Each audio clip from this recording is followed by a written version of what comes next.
Halo adik-adik, perkenalkan nama saya Tridewi Mulyani. Pada hari ini kita akan membawa materi terkait persebaran flora dan fauna di Indonesia.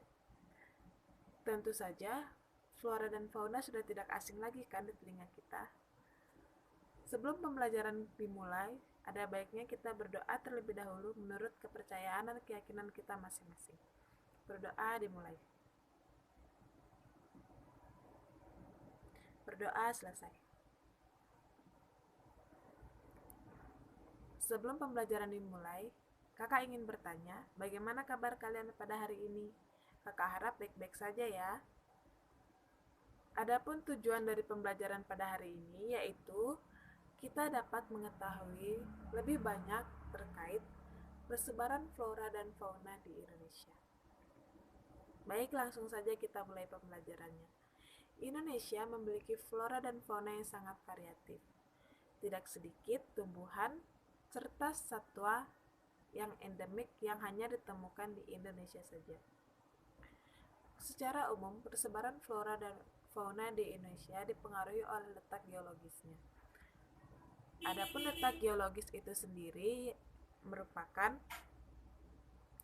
letak daerah dangkalan Sunda, daerah peralihan, dan daerah dangkalan Sahul. Daerah dangkalan Sunda merupakan sebuah dataran atau paparan Indonesia di sebelah barat, yang dahulunya tersambung satu daratan dengan benua Asia. Daerah peralihan. Daerah peralihan merupakan daerah yang terletak di bagian tengah, yang relatif sudah terisolasi dan terpisah, yang mencakup sekelompok pulau-pulau yang terdapat di wilayah Indonesia bagian tengah saja. Daerah dangkalan Sahul. Daerah dangkalan Sahul membentang dari Australia Utara, meliputi Laut Timur ke timur di Laut Arafura.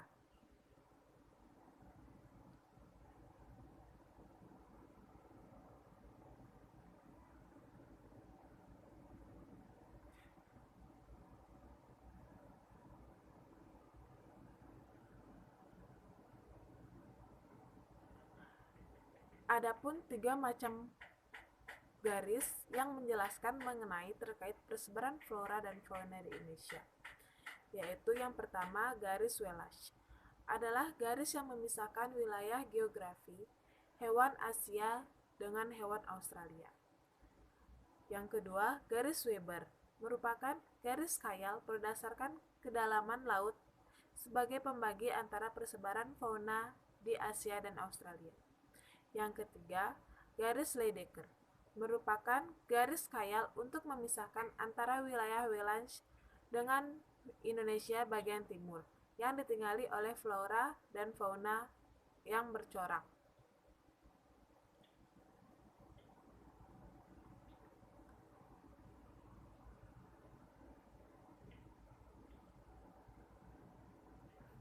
Kondisi wilayah yang berbentuk kepulauan mengakibatkan keadaan flora di Indonesia menjadi sangat kompleks atau beraneka ragam. Bersumber dari LIPI, pada tahun 2014 Indonesia diperkirakan memiliki 1.500 jenis alga, 80.000 jenis tumbuhan berspora berupa jamur, 595 jenis lumut kerak, 2.197 jenis paku-pakuan, dan 40.000 jenis tumbuhan berbiji.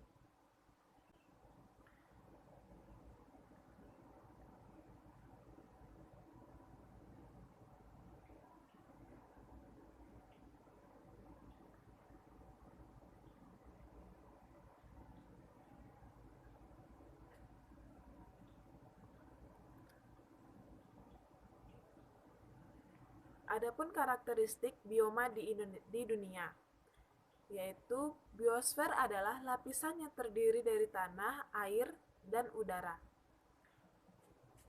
yang merupakan tempat berlangsungnya kehidupan makhluk hidup. Bioma didefinisikan sebagai komunitas biologis yang unik, di mana melingkupi suatu area geografis yang sangat luas, serta terbentuk sebagai respons adanya perbedaan karakteristik lingkungan serta iklim.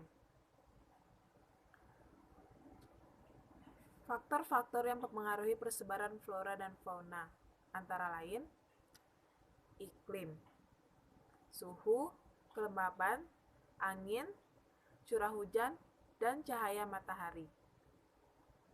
Iklim adalah kondisi cuaca pada waktu yang lama dan meliputi daerah dataran luas. Suhu adalah suatu ukuran derajat panas atau dingin. Suhu udara di permukaan bumi bersifat relatif, bergantung pada faktor-faktor yang mempengaruhinya, seperti lamanya penyinaran matahari. Kelembaban udara. Kandungan total uap air di udara memiliki pengaruh besar pada tingkat transpirasi pada tumbuhan. Kelembaban juga berpengaruh mengendalikan distribusi geografis tumbuhan. Yang selanjutnya, angin. Angin adalah udara yang bergerak. Angin atau gerakan udara mempunyai peranan penting dalam distribusi organisme karena angin berinteraksi dengan faktor fisik lainnya. Curah hujan merupakan hasil dari tarikan gravitasi pada uap air di atmosfer.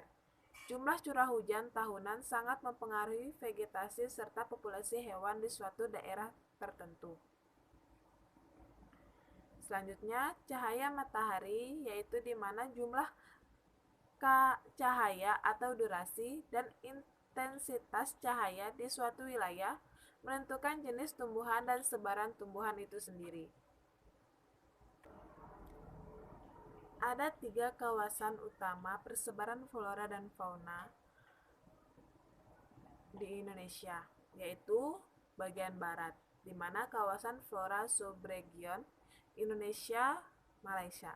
Di bagian tengah terdapat Kepulauan Welans, Sulawesi, Nusa Tenggara Timur, dan Maluku, serta di bagian timur yaitu subregion Australia. Jawa Bali. Baiklah, cukup sampai di sini pembelajaran pada hari ini. Kurang lebihnya saya minta maaf, dan akhir dari pembelajaran ini saya ucapkan terima kasih dan selamat pagi.